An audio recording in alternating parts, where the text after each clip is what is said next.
Looks like a spaceship landed, doesn't it, in the, in the background there. Looks fabulous. I'm sure it will be when it's finished. Women's 100 meters, Dja Stevens goes in lane 1, the 30-year-old. Don't get to see her too often on the Diamond League circuit.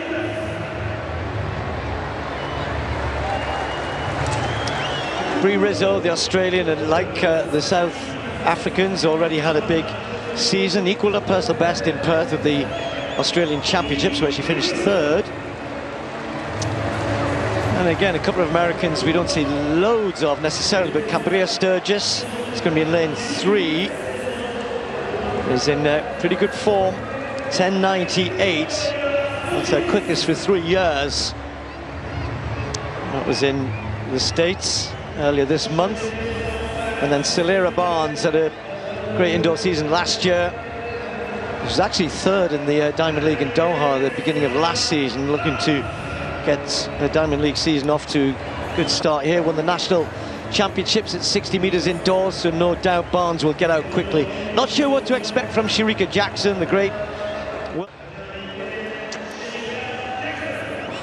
Not sure she's yet in the sort of form where we haven't seen her over at 100 meters yet this season. As such, was 2nd in the Diamond League in China over 200. And then Zoe Hobbs, we've got 3 or 4 people here who are at the World Indoors. Zoe Hobbs, one of them, the New Zealander, was 6th in the final there. Again, had a very good indoor season. Mckoy, well, she took a chance, won the kind of international race in Doha before the Diamond League. Then we had a withdrawal, and she had got to race twice there, and is in good form. It says Liberia, I'm told, I think that she's going to go back to running for the USA, or wants to. She accepted the chance to run for Liberia, but now wants to go back on that, getting close to 11 seconds. Now, Jada Sears, watch out for her. Again, another great indoor runner. Sadly, injury last year after running 10.77 early in the year meant that we didn't see the best of her for the rest of 24. And then Rani Rosius of Belgium in lane 9. So the quick starters, you've got Sears in 8. Can she turn that into a big 100 meters here? Zoe Hobbs gets out quickly as well. Barnes the same. What are we going to see from Shericka Jackson right in the middle? The biggest name in this 100 meters, but is she going to be quick enough at this stage of her season? And what about Mckoy? New name on the circuit to many, and her chance to show what she can do in this sort of company. So Jackson right in the middle in lane 5. Barnes and Sturgis are the 2 Americans in 4 and 3 next to her. Hobbs in the yellow, then Mckoy, Jada Sears and Rosius closest to the camera. Women's 100 meters.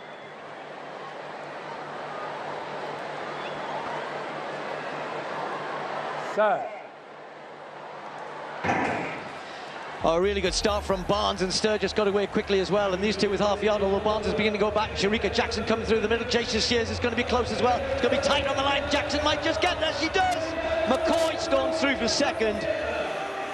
Well, we said we weren't sure what to expect from Shericka Jackson, and it's good to see. We want our big stars coming and running well. She doesn't look too happy, does she? But that was an emphatic win in the end. Not super quick. It's a warm evening here and a little breeze behind the sprinters, but 11.04, a good start for Jackson. 2 or 3 others got out of the blocks better, but by 50 meters she was certainly co-leading and then went on to take it, Tim. Yeah, she did. I mean, actually a brilliant start, and you called it, from Celer Barnes. Look there in the headband, 4th from right, but it's almost like she just lost her rhythm there, and the power of Shericka Jackson, she carried on accelerating. They hit their top speed at around 70 meters, these sprinters. She just holds her form there. Look at that really symmetrical, beautiful looking balance. And coming through strongly on the near side, Mckoy in the all black does well there, just easing out Jada Sears, who takes a 3rd spot, a season's best for her, the same as the winner, Shericka Jackson. But yeah, Shericka Jackson very, very sober, Steve. I think she probably knows full well that there's a bigger fish to be caught later in the season, much, much bigger fish. I think she'll be pleased with that, whatever cool demeanor she's keeping. There's some good people here running well. And for Jackson, 100 meters. The 2025 Robert Dal Diamond League meet delivered a thrilling start to the women's 100-meter season, marked by the much-anticipated return of Jamaica's Shericka Jackson.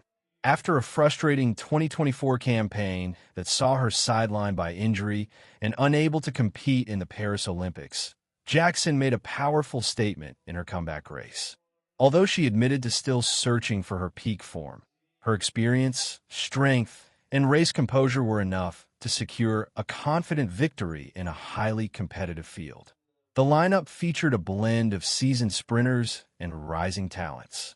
Among them were Dja Stevens of the U.S., Australia's Bri Rizzo, American duo Celer and Cambrea Sturgis, New Zealand's Zoe Hobbs, Liberia's, soon-to-be U.S. again, Mckoy, Britain's Jada Sears, and Belgium's Rani Rosius. With such a diverse field, the race promised intensity from the start, and it didn't disappoint. At the gun, Barnes and Sturgis burst out of the blocks with impressive speed, setting the early pace. Jackson, stationed in lane 5, didn't have the sharpest start, but quickly found her rhythm midway through the race. By the 50-meter mark, the Jamaican star was closing in on the leaders, and with her trademark power and smooth mechanics, she began to assert control. As the sprinters hit top speed, near 70 meters, Jackson's balance and drive carried her past the competition. The final meters were a test of composure rather than raw acceleration. Mckoy finished strongly on the near side, while Sears pushed for a late surge, but Jackson's form held steady. She crossed the line first in 11.04 seconds, claiming her first 100m win of the 2025 season. Mckoy followed closely with 11.08, while Sears secured third in 11.10, a season's best for both her and Jackson. Despite the victory, Jackson's demeanor at the finish line suggested she wasn't entirely satisfied. Her calm expression hinted at a greater ambition, a clear signal that this race was just a small step toward larger goals later in the season. Still, the win proved that the 5-time Olympic medalist is steadily regaining her competitive edge after the setbacks of 2024. The performance came on a warm evening with a slight tailwind, creating favorable but not ideal sprinting conditions. Analysts noted that while others may have started quicker, Jackson's superior top-end speed and endurance through the final stretch made the decisive difference. Her technique remained fluid and balanced, emphasizing why she remains one of the most technically efficient sprinters in the world. Jackson's return also holds symbolic weight for Jamaican athletics. After years of dominance from figures like Elaine Thompson-Herah and Shelly and Fraser-Price, Jackson's resurgence keeps Jamaica's sprinting legacy alive. Her journey from injury to recovery mirrors the resilience that defines the island's champions, a testament to her persistence and competitive spirit. For Jackson, the 2025 campaign is less about clocking world-leading times and more about building momentum ahead of the next championship cycle.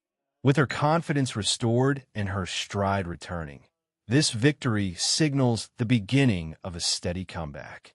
The track world will undoubtedly watch closely as she sharpens her form, aiming to reclaim her place among the world's top sprinters before the major global meets later in the season.